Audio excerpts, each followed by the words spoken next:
என்ன வேணும் ஸ்கூலுக்கு எல்லாமே இங்கிருக்கு. Super Saravana stores, Chennai, Madurai, Kovai. Summer வந்தாச்சு. What's you plan for this holiday? எங்க கிட்ட விட்டுருங்க, நாங்க பாத்துக்கிறோம். GT Holidays, South India's #1 travel brand. நடிகர் விஜய் தாவேக என்கிற அரசியல் கட்சி தொடங்கியது முதல் கொள்கையற்ற அரசியலை பலரும் விமர்சனம் செய்ய துவங்கினர். பத்திரிகை, மீடியாக்கள், சோசியல் மீடியாக்கள் வழியாக விமர்சித்தவர்களை முதலமைச்சர் என்கிற அதிகார நாற்காலியில் அமர்ந்த பின்பு பழிவாங்கும் படலத்தை துவங்கியுள்ளார் ஜோசப் விஜய். மை இந்தியா 24/7 என்கிற பெயரில் யூடியூப் சேனல் நடத்துகிறார் பத்திரிகையாளர் முக்தார் அகமது. வேலூர் சத்துவாச்சாரியில் வசித்து வருகிறார். கடந்த மே 22ஆம் தேதி இரவு ஒரு நேர்காணலை முடித்துவிட்டு வீட்டிலிருந்து காரில் தனது மனைவி, பிள்ளைகள், தனது மனைவியின் தங்கை, அவரின் 2 பிள்ளைகளோடு இரவு 11:30 மணிக்கு வேலூர் சத்துவாச்சாரியிலிருந்து திருவண்ணாமலையில் உள்ள தனது மாமியார் வீட்டிற்கு புறப்பட்டுள்ளார். வேலூர் கிரீன் சர்க்கிள் அருகே முக்தாரின் காரை மடக்கியது ஒரு டிராவல்ஸ் கார். அந்த காரிலிருந்து இறங்கிய மூவர் முக்தாரிடம் வந்து, நான் சத்துவாச்சாரி இன்ஸ்பெக்டர், உங்ககிட்ட விசாரிக்கணும் வாங்க என அழைத்துள்ளனர். சீருடை அணியாத அவர்களை பார்த்து சந்தேகம் வந்தாலும், இப்பவா, என்ன விசாரணை, என்ன புகார், யார் புகார் தந்திருக்காங்க என கேள்வி கேட்டுள்ளார்.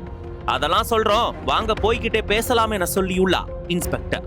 நான் குடும்பத்தோட போய்கிட்டு இருக்கேன், நாளைக்கு காலையில ஸ்டேஷனுக்கு வரேன், அப்போ எதுவா இருந்தாலும் விசாரிங்க என்றார். இல்ல, இப்பவே வரணும் என கட்டாயப்படுத்தி அழைத்துள்ளனர். தங்களை போலீஸ் என அறிமுகப்படுத்தி கொண்டவர்கள் காக்கி சீருடை அணியவில்லை. வாடகை காரில் வந்திருந்ததால் குடும்பத்தினருக்கு பயம் வந்துள்ளது. 18 வயது பெண், 10 வயதில் 2 பெண் குழந்தைகள், 5 வயது பெண் குழந்தை காரில் இருந்துள்ளனர். நீங்க பயப்படாதீங்க என சொல்லும் போதே முக்தாரை கட்டாயப்படுத்தி காரிலிருந்து இறக்கியுள்ளனர். பிள்ளைகள் அழுதுள்ளனர். பெண்கள் என்ன செய்வது என தெரியாமல் பயந்து போய் திகைத்துள்ளனர். காரிலிருந்து இறக்கப்பட்ட முக்தாரை இண்டிகா காரில் ஏற்றிக்கொண்டு சென்னையை நோக்கி புறப்பட்டுள்ளது. முக்தாரிடம் இருந்த மொபைல் போனை பிடுங்கிக் கொண்டனர்.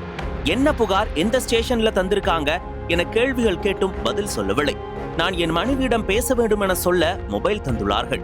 தனது மனைவியிடம் பத்திரமா வீட்டுக்கு போங்க என சொல்லி நண்பர்களுக்கு தகவல் சொல்லுங்க என சொல்லும் போதே மொபைல் போனை பிடுங்கிக் கொண்டனர். முக்தார் குடும்பத்தார் தங்களது வீட்டில் பாதுகாப்பு இல்லை என்பதால் உறவினர் வீட்டில் தங்கியுள்ளனர். அங்கேயும் அவர்களை வேலூர் சத்துவாச்சாரி போலீஸ் கண்காணித்துக் கொண்டிருந்துள்ளது. வேலூரிலிருந்து சென்னை நோக்கி கார் சென்று கொண்டிருந்த போது 2 இடங்களில் காரை நிறுத்தி உயர் அதிகாரிகளிடம் இன்ஸ்பெக்டர் பேசியுள்ளார். இறுதியில் காஞ்சிபுரம் தாண்டி கார் போய்க் கொண்டிருந்த போது அவரை திரும்ப வீட்டிலேயே விட்டுடுங்க என உயர் அதிகாரிகள் சொல்லியுள்ளனர். இதனால் விடியற்காலை 3 மணிக்கு முக்தாரை கொண்டு வந்து வீட்டில் விட்டுள்ளனர். வீட்டில் அவரை விடும்போது, அரசாங்கத்துக்கு எதிராக எதுவும் வீடியோ போடாதீங்க, உங்களை காப்பாத்திக்கணும்னா அரசுக்கு ஆதரவா வீடியோ போடுங்க என அட்வைஸ் செய்துவிட்டு சென்றுள்ளனர் போலீசார். தனது மனைவி, பிள்ளைகள், உறவினர்கள் தங்கியிருந்த வீட்டிற்கு சென்றபோது அந்த அதிகாலையிலும் கண் முழித்துக் கொண்டிருந்த பிள்ளைகள் ஓவென அழுது கொண்டிருந்துள்ளனர். அவரை பார்த்த பின்பே நிம்மதியடைந்துள்ளனர். ஊடகவியலாளர் முக்தார் மீது என்ன புகார் என விசாரித்த போது, அகில பாரத இந்து மக்கள் அமைப்பின் மாநில தலைவர் சிவகுமார் என்பவர் ஒரு புகார் தந்துள்ளார். அதில் முதலமைச்சர் ஜோசப் விஜய் மற்றும் நடிகை த்ரிஷாவை அவதூறாக பேசினார் என ஒரு புகார் தரப்பட்டுள்ளது. அந்த புகார் மீது வேப்பேரி சைபர் கிரைம் இன்வெஸ்டிகேஷன் பிரிவில் வழக்கு பதிவு செய்துள்ளது.